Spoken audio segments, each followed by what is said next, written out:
Hello. जय हिंद। देखिए, किसी भी एग्जामिनेशन में उत्तीर्ण होने के लिए, सक्सेस होने के लिए एक बात बहुत ज़रूरी है। वो कौन सी ज़रूरी बात है? अगर मान लीजिए आप किसी कंपटीशन का पेपर देना चाहते हैं तो उसके कम से कम 5 बार एग्जामिनेशन पीछे हो चुके हों। 5 बार, कम से कम 5 बार उनके पेपर जरूर ढूंढ लीजिए। पेपर ढूंढने के बाद में फिर आप अपना इस क्वेश्चन देखिए, कैसे कैसे क्वेश्चन पूछे जाते हैं। पिछले 5 सालों का रिकॉर्ड जरूर देखिए। जब तक पिछले 5 सालों का रिकॉर्ड नहीं मिलेगा, आपको जानकारी ये नहीं हो पाएगी पेपर कैसा आता है। अध्ययन करने से पहले पिछले 5 सालों का पेपर जरूर देखिए उठा करके। मैं अपनी घटना बता रहा हूँ। मैंने जब इंटर पास किया था, बीएससी पार्ट 1 में एडमिशन लिया था सन 1971 में। उसमें हम लोग यूपी बोर्ड से पढ़ के गए, शहर के अंदर पढ़ के गए। यूपी बोर्ड से इंटर किया था, बीएससी पार्ट में एडमिशन लिया। तो वहाँ पर सब फिजिक्स थी, वो इंग्लिश मीडियम पढ़ाई जाती थी। फिजिक्स, केमिस्ट्री, मैथ्स इंग्लिश में पढ़ाते थे लोग। तो हम जब नए नए गए तो देखा कि इंग्लिश मीडियम में पढ़ाई हो रही है। बड़ा कठिन लग रही थी हमको, समझ में नहीं आता था ये क्या पढ़ा रहे हैं, कैसे बोल रहे हैं, क्या कर। हम यही सोचते रहते थे कि एग्जामिनेशन में हम अंग्रेजी में कैसे लिख पाएंगे। 2-3 महीना हम देखते रहे क्लास में जाकर के, हमको कुछ पता ही नहीं लग पाया कि हम एग्जामिनेशन में कैसे पास कर। पता लगा कि बीएससी पार्ट 1 का रिजल्ट 7% रहता है। 7% बीएससी प्रीवियस का रिजल्ट रहता है। तो अक्सर लोग 100 लड़कों में 7 ही लड़के पास होते हैं, 7-8। तो हमने कहा हम भी कैसे पास हो पाएंगे। और मैं चालाक था, एग्जामिनेशन के मामले में बहुत अच्छी नॉलेज थी, कैसे पेपर में सफल हो सकता है। हम पिछले साल के 5 साल के पेपर ले आए बीएससी पार्ट 1 के, यूनिवर्सिटी में एग्जाम के उसी एग्जामिनेशन के पिछले 5 सालों के पेपर ले आए। पेपर में देखा हमने, बहुत ध्यान से देखा। हमने कहा अंग्रेजी थोड़ी हमें वीक है, अंग्रेजी में उत्तर लिखने में दिक्कत होगी। लेकिन हमने कहा ठीक है, हम अंग्रेजी इंग्लिश कम लिखेंगे सब एग्जामिनेशन में। तो उसमें बीएससी पार्ट 1 में फिजिक्स में 2 पार्ट आते थे पेपर में। एक फर्स्ट पार्ट होता था, एक सेकंड पार्ट होता था। फर्स्ट पार्ट में क्या होती थी? थ्योरी होती थी। थ्योरी लगभग 50 नंबर के पेपर में 15 नंबर की थ्योरी होती थी। 15 या 12-13 नंबर की ज़्यादा 15 नंबर रख लीजिए, उसमें हमें ध्यान है 15 नंबर लगभग होती थी। और 35 नंबर का न्यूमेरिकल आता था पार्ट बी में।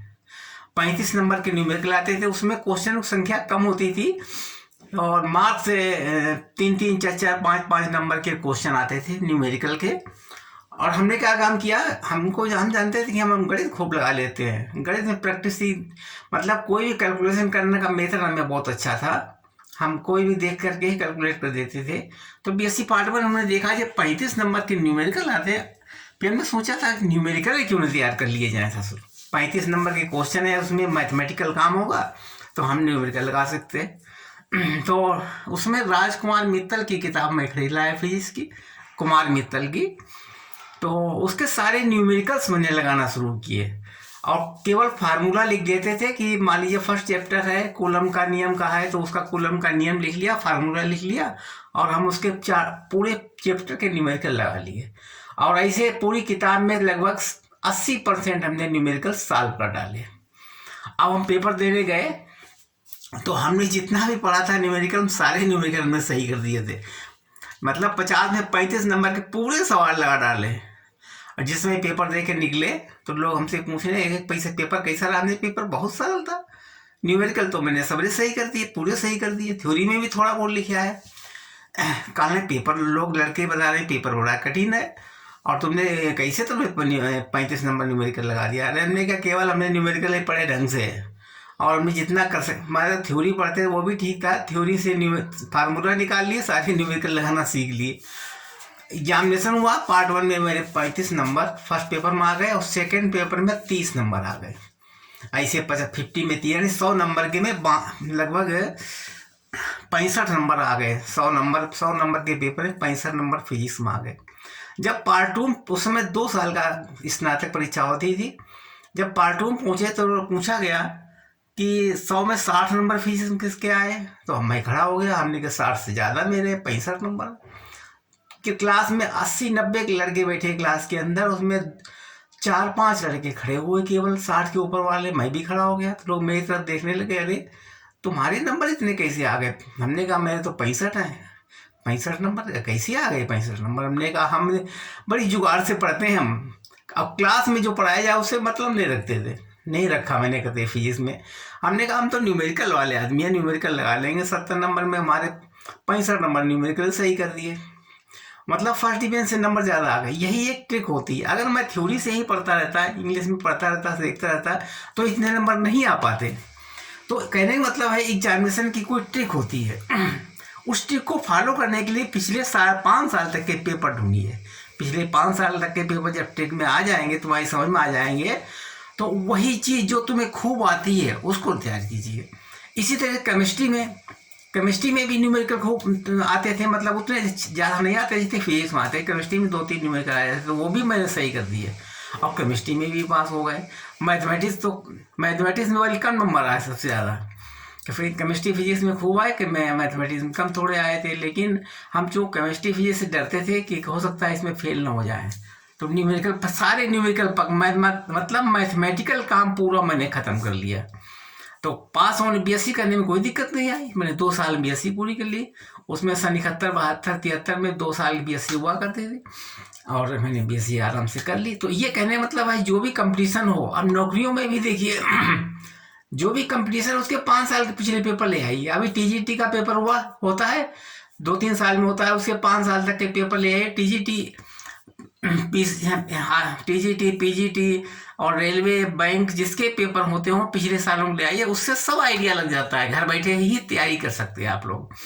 तो इस तरीके से आज हम थोड़ा बताएंगे कूलम के नियम के न्यूमेरिकल जो फर्स्ट पेपर में आते हैं। नीट वगैरह में कोई ये जो हम अभी लगाने जा रहे हैं वो नीट में भी आए थे, आईआईटी में भी पूछ लिए कभी कभी। ऐसे सिंपल क्वेश्चन देखो अभी हम लगा दिखाएंगे। पहले कुछ चीजें देख लीजिए।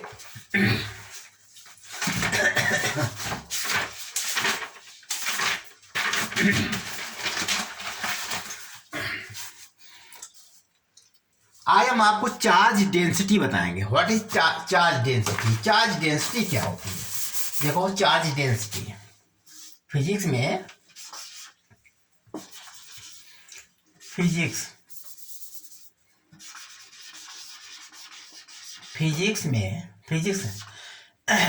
में चार्ज डेंसिटी क्वेश्चन है what,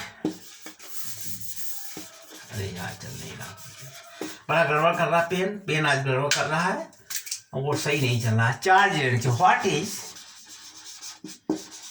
charge density? Charge density आज लाल से ही लिखेंगे, ठीक। चार्ज डेंसिटी क्या होती है?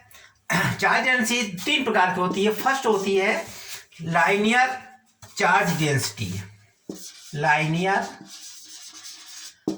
चार्ज डेंसिटी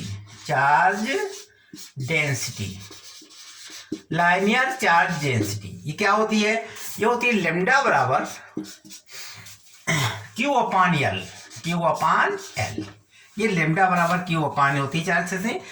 अब क्या होता है? Charge per unit area, charge per unit length. ये चार्ज हो गया पर यूनिट लेंथ, मतलब charge per unit length.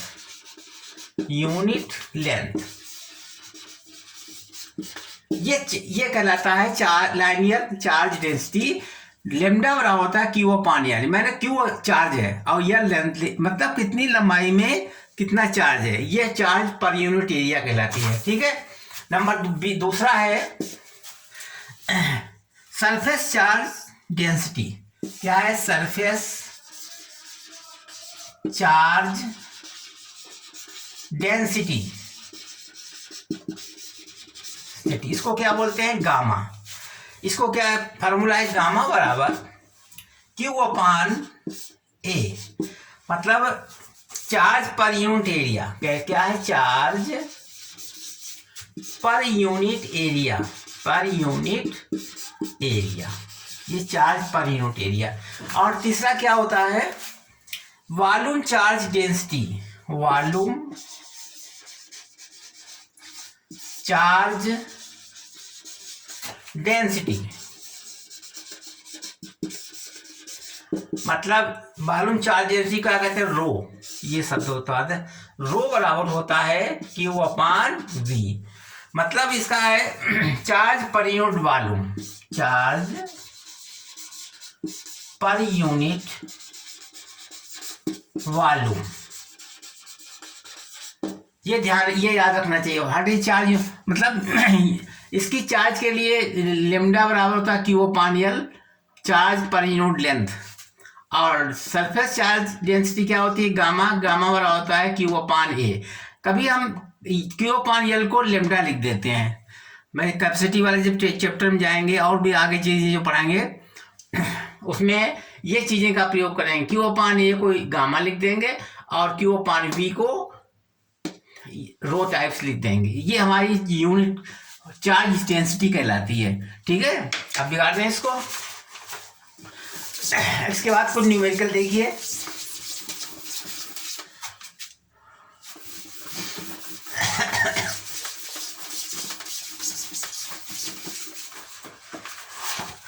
Numerical लगा लीजिए।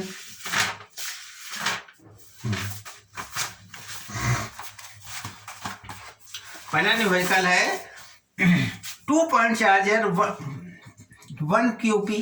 पहला न्यूमेरिकल है 2 point charger 2 point charges 2 point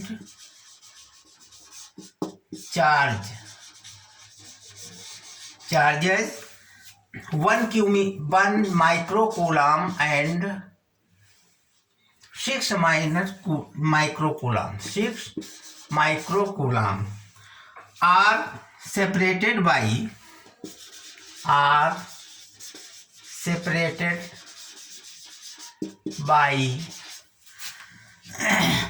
a certain distance,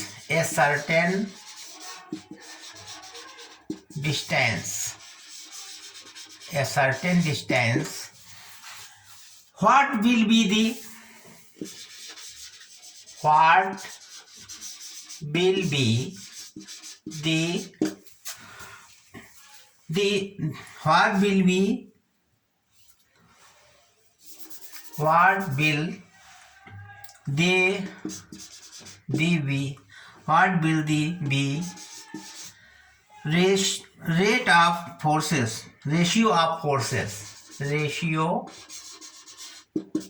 of forces acting on these two,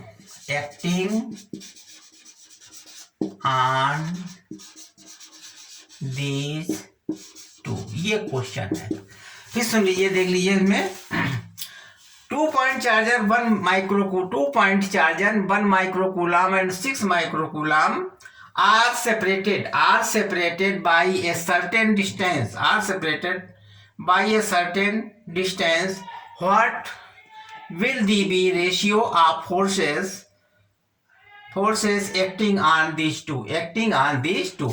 इसके 4 answer हैं। फर्स्ट आंसर है इसमें 1:6 और दूसरा आंसर है 1:1, तीसरा आंसर है 6:1, चौथा आंसर है 0:1। अब इस 4 आंसरों में से देखिए कौन सा आंसर सही है। आपको लगाना है सवाल को 2 point charger 1 microcoulomb and 6 microcoulomb are separated by a certain distance, कोई निश्चित दूरी के ऊपर रखे हैं। What will be the ratio of the forces acting on these two, उनमें दोनों में रेशियो क्या होगा। जैसे एक चार्ज ये रखा हुआ है, देखिए एक चार्ज ये रखा हुआ, 2 चार्ज है, इनका डिस्टेंस मान लीजिए r है, यहाँ पर चार्ज Q1 है यानी 1 माइक्रोकूलम है, इस पर चार्ज कितना है 6 माइक्रोकूलम और इनका डिस्टेंस कितना r, तो कूलम का नियम लग जाएगा इसमें F, यानी ये 1 है ये 2 है, तो F इसमें दो फोर्स लगेंगे, मतलब ये दोनों, ये भी प्लस का चार्ज है ये भी प्लस का चार्ज, तो इसका फोर्स कितना इधर साइड में लगेगा यानी F2 1 लगेगा। ठीक है, मतलब 2 से 1 की तरफ इधर लगे, 2 की तरफ लगेगा 1 वाला फोर्स, इधर फोर्स कितना लगेगा F1 2, मतलब F1 की ओर 2 वाला चार्ज लगेगा ये इस तरीके से, ठीक है। तो दोनों चार्ज लगभग इक्वल होते हैं, परंतु ये है अपोजिट।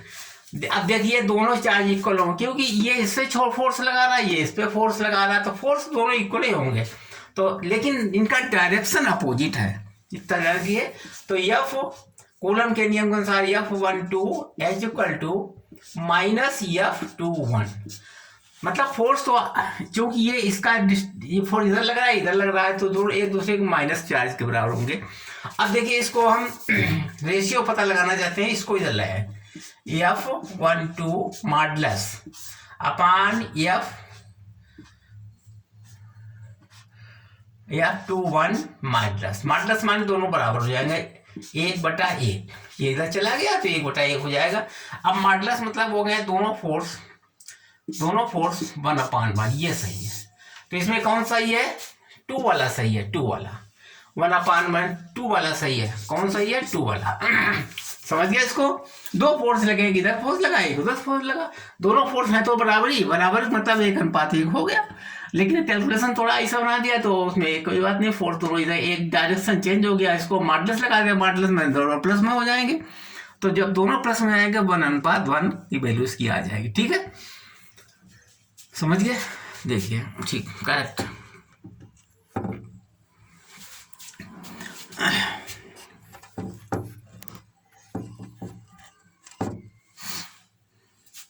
बिगाड़ दें? ठीक।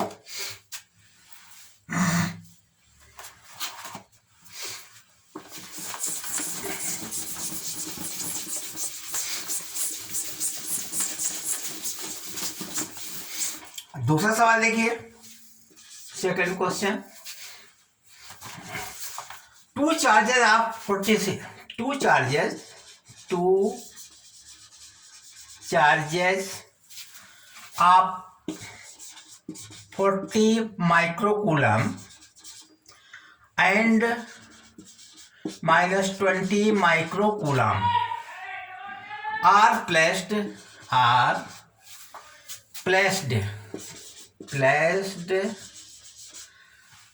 apart.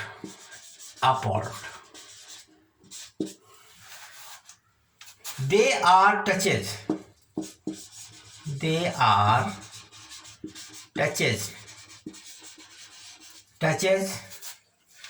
are touched and kept at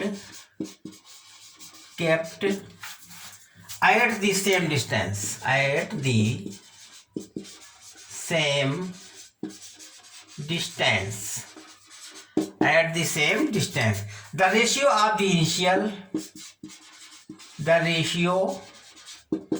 of the initial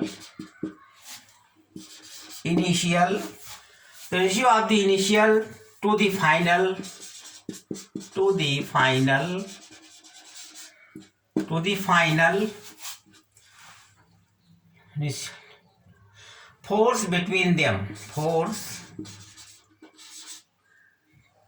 force between them. यह क्वेश्चन है, इसके आंसर्स हैं, फर्स्ट है 1:1, दूसरा आंसर है 8:1, तीसरा आंसर है 1:8 और चौथा आंसर है 4:1। अब देखिए इसमें 2 charges of 40 microcoulomb and -20 microcoulomb are placed apart, मतलब 2 जगह हम रखे हैं। ये रखा है यहाँ पर Q1 चार्ज, यहाँ पर रखा है Q2 चार्ज।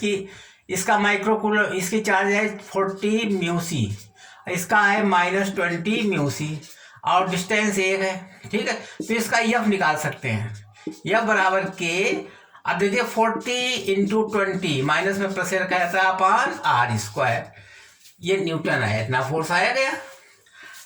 जब हमने इस पर पास रखा है तो ये चार्ज निकला। अब जब हमने इसको दोनों चार्जों को यानी Q1 Q2 को मिला दिया, Q बराबर Q बन जाएगा Q1 + Q2/R2, ये जब मेन चार्ज हो जाए। जब इनको दोनों को आपस में टच करा देंगे, जब Q1 Q2 दोनों को टच करा देंगे तो हो जाएगा Q1 Q2 बटे 2। तो Q कितना बन जाएगा 40 माइनस 20 अपान 2, यानी Q बन जाएगा 20 अपान 2, Q बन जाएगा 10 कूलम। 10 कूलम बन जाएगा चार्ज। अब दोनों इक्वल हो जाएगा 10 कूलम। कैसे? यहाँ भी ये Q1 ये Q2 है, यहाँ पर भी 10 माइक्रो कूलम बन जाएगा, यहाँ पर भी 10 माइक्रो कूलम बन जाएगा, और दोनों डिस्टेंस आता है। इसका अब कितना बन जाएगा K 10 इंटू 10 अपान R स्क्वायर, ये इतना न्यूटन बन जाएगा। अब चूंकि ये हमारा एक है चार्ज और ये तो दूसरा चार्ज बन गया, दोनों का रेशियो पता लगाना है। रेशियो पता लगाने के लिए क्या करेंगे, देखिए दोनों का रेशियो पता लगा देंगे। रेशियो निकालने के लिए F1 बटा F2 कर देंगे। F1 बटे F2, F1 कितना था, R कट जाएगा, K भी कट जाएगा, तो F1 कितना लिखा 40 इंटू 20 अपान 10 इंटू 10, 10 इंटू 10, 10 10 कट गए, 0 0 कट गए, तो F1 बटे F2 बराबर निकलेगा 8 बटा 1, मतलब 8:1 आ गया आंसर। 8:1 कौन सा, ये वाला है, देखो 8:1 करेक्ट। इसका आंसर निकलेगा 8:1। ठीक, करेक्ट, समझ गए। अगला सवाल देखिए, कोई कठिन सवाल नहीं है, आप लोग इसको लगा सकते हैं न्यूमेरिकल को। अगला देखिए,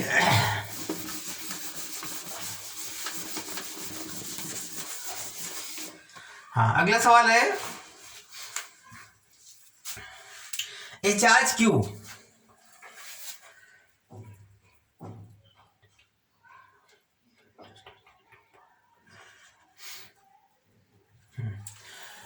a charge Q, capital Q, a charge capital Q is split into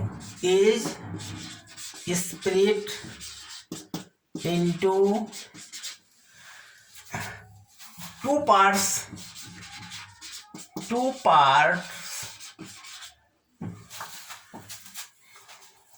Q and Q minus Q are placed at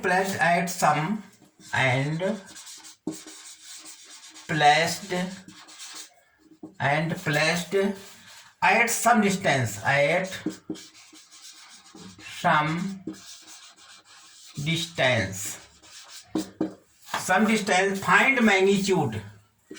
find magnitude of Q, so that the force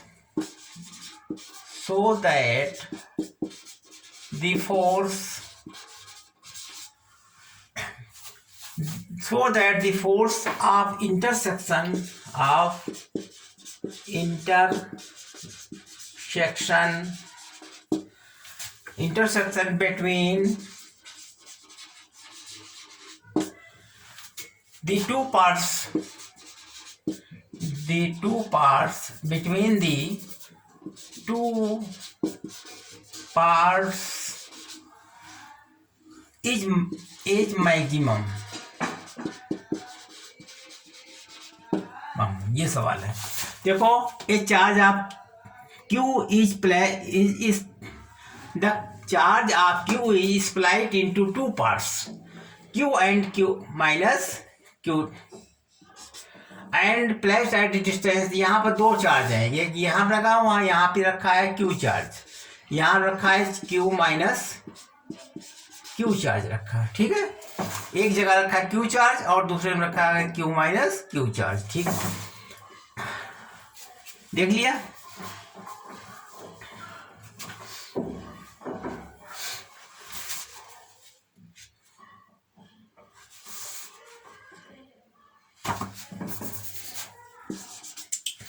ठीक है, एक Q चार्ज रखा और एक minus Q charge रखा, एक Q रखा एक Q माइनस Q। ठीक, और डिस्टेंस कितना R। अब इसका फोर्स कितना लगेगा, यहाँ भी प्लस चार्ज है, ये भी प्लस चार्ज है, तो फोर्स हो जाएगा F बराबर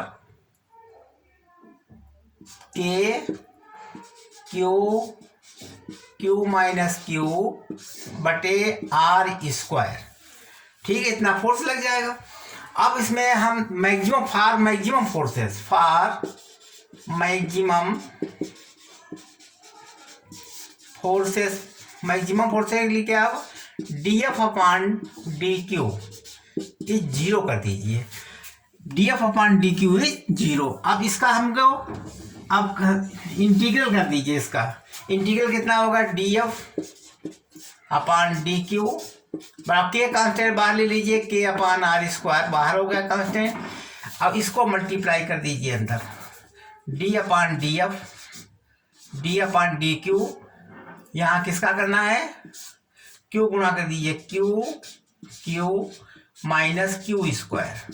ठीक है, इसका हमें इंटीग्रेशन करना है, तभी तो निकलेगा dF अपॉन dQ बराबर के अपॉन आर स्क्वायर।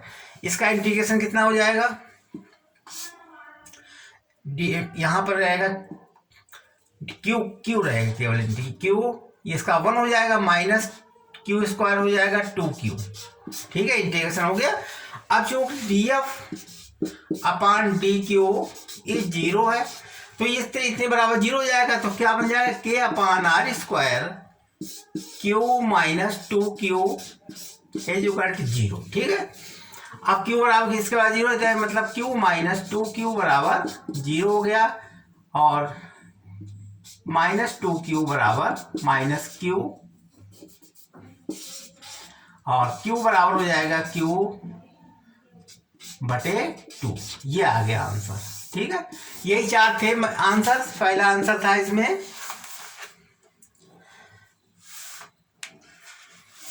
आंसर नहीं दिया था, उन्होंने कहा इसके वैल्यू ज्ञात करो, तो Q बराबर Q बटे 2 ज्ञात हो गया। ठीक है, करेक्ट। आगे देखिए आंसर, इसके चार आंसर दिए थे। पहला था आंसर इसका Q बराबर Q बटे 2। दूसरा आंसर था इसमें Q बराबर 2Q, और तीसरा आंसर था इसका Q बराबर Q, और चौथा आंसर इसका था Q बराबर मतलब स्मॉल q बराबर Q बटे 4। अब इसमें आंसर कौन सा ये था, ये वाला देखिए सही निकला था। लग गया, समझ गए। फिर देख लीजिए कि चार्ज की क्वेश्चन दिया, क्वेश्चन की चार आंसर थे, चार आंसरों में एक आंसर सही था, उसकी वैल्यू हमने निकाल दी। ठीक, अगला सोर्स क्वेश्चन देखिए, बिगाड़ दें।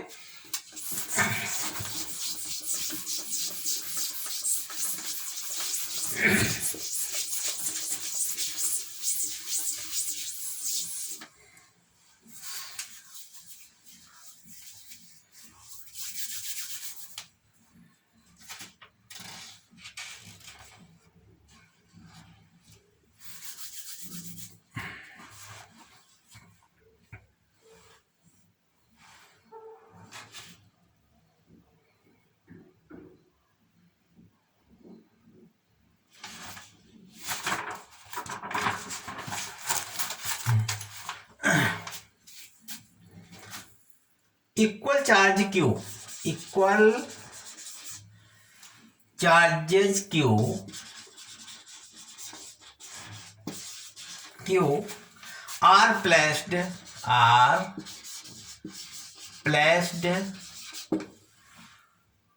four corners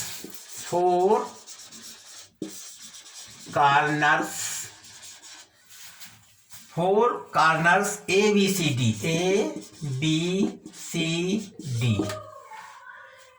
of a square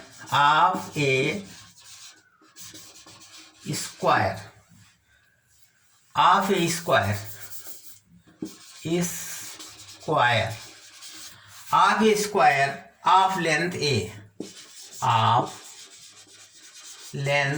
A. The magnitude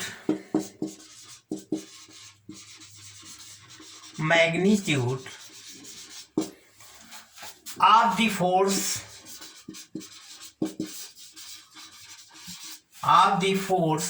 on the charge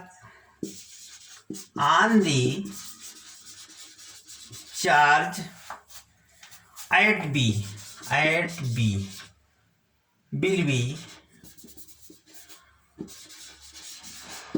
will be 4 answer दिए हुए हैं। फर्स्ट आंसर है इसका 3Q² अपॉन 4πε0 A²। दूसरा आंसर इसका दिया है 1 + 2√2 अपॉन 2Q² अपॉन 4πε0 A²। तीसरा आंसर दिया है इसका 4Q² अपॉन 4πε0 A²। और चौथा आंसर दिया है नॉन। अब देखिए ये क्वेश्चन है, इक्वल चार्ज, आप मतलब एक स्क्वायर के ऊपर इक्वल चार्ज लगा